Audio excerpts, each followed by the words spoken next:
welcome to Grizzly Tales for Gruesome Kids, a series of cautionary tales for lovers of scream. I call this tale Grandmother's Footsteps. It's not my story, so don't blame me when you're scared stiff. This ghost story belongs to a little boy who couldn't go to sleep at night. Excuse me one moment. That's better. Now we can begin.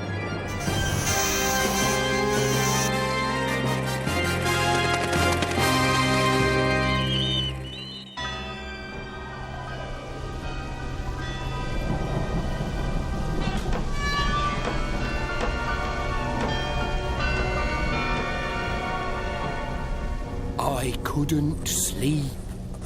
There was a man outside my bedroom window. He was a huge man with long black fingernails and wild grey hair. He was trying to get me to let him in, but I wouldn't. I was too scared. He might have been a ghost. So I lay there for most of the night, just listening to his fingers tapping on the window pane, until finally I plucked up enough courage to speak. "Grandma!" I squeaked. "Grandma!" And Grandma came running. When I told her that there was a ghost outside my window, she laughed. "But I've heard it," I said. "Listen." We listened to the tapping, and she laughed some more. "And I've seen it," I added, pointing to the shadow that loomed through my curtain. My grandma stopped laughing. "I'm going to tell you a ghost story," she said, pulling me up onto her knee. The smell of mothballs was so strong it made me cough.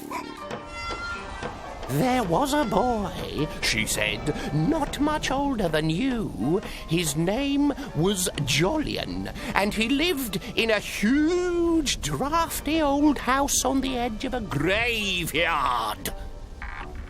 "Is he the ghost?" I asked. "No," said my grandmother, "not Jolyon. His bedroom was right at the top of the house, in a dark, dark room that had once been full to the ceiling with spiders, earwigs, and big black beetles." I pulled the shawl off her shoulders and tucked it into my ears. I felt safer when her voice was ever so slightly muffled. "Go on," I said. "This boy who looked like me was in his spooky old bedroom, and there was a ghost." "Not yet," said Grandma. "Is the ghost behind the door?" I squealed. "Is it a mad, ranting, blood-sucking ghost waiting to stuff a straw into Jolyon's head and suck his brains out like a banana milkshake?" "No," said Grandma. "The ghost hasn't turned up yet. But there will be one, as sure as day turns to night," she assured me. "Now, this boy, Jolyon," my grandmother drew me closer and wound her chicken bone arms tightly across my chest. "He was in his bedroom reading a dusty book by candlelight." "A ghost book?" "No, the ghost comes later." Suddenly, the candle spluttered and went out.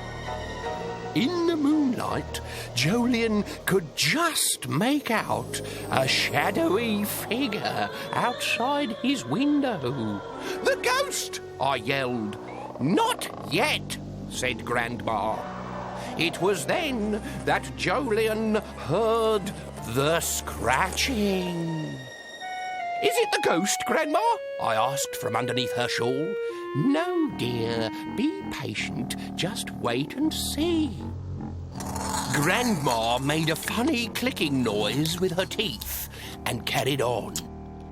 Jolyon was underneath the bedclothes in a flash.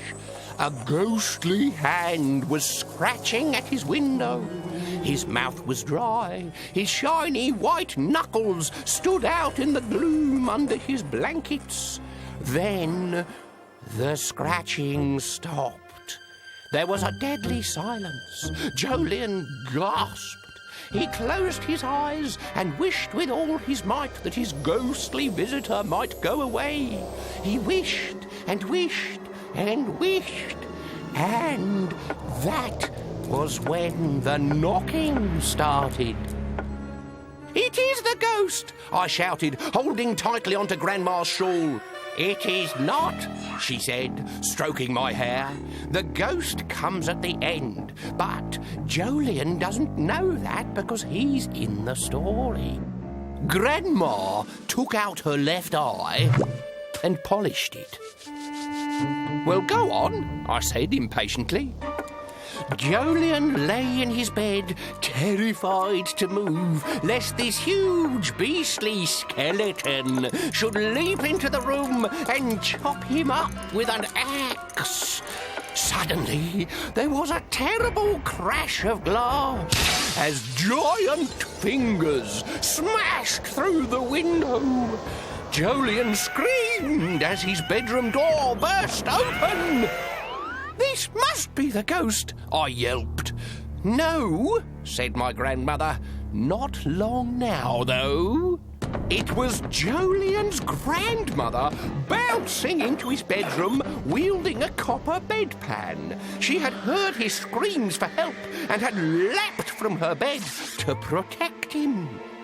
"Don't let the ghost get me," sobbed Jolyon from underneath his blankets. "Don't let the ghost chop me up and eat me." I looked at Grandma, and she looked straight back at me. "But you said it wasn't a ghost outside the window." "It wasn't," she replied. "The tapping was just the wind, blowing the branches from an old dead tree against the window. Then the wind became a storm, and the branches battered the glass until it smashed. It was Jolyon's imagination that created the ghost." I asked her if that was what had happened to me. She said she thought it probably was. "Oh," I said, feeling rather small and embarrassed. Then I added, "If Jolyon's ghost was not a real ghost after all, then you lied to me." "Did I?" said my grandmother. "You said that you were going to tell me a ghost story." "And so I did." "And you definitely said that the ghost would appear at the end." "That's right. And here I am." She stopped at the door and removed her head to rest her tired shoulders. Then she just disappeared, and I was sure I heard her ghostly footsteps treading a path back into a different world.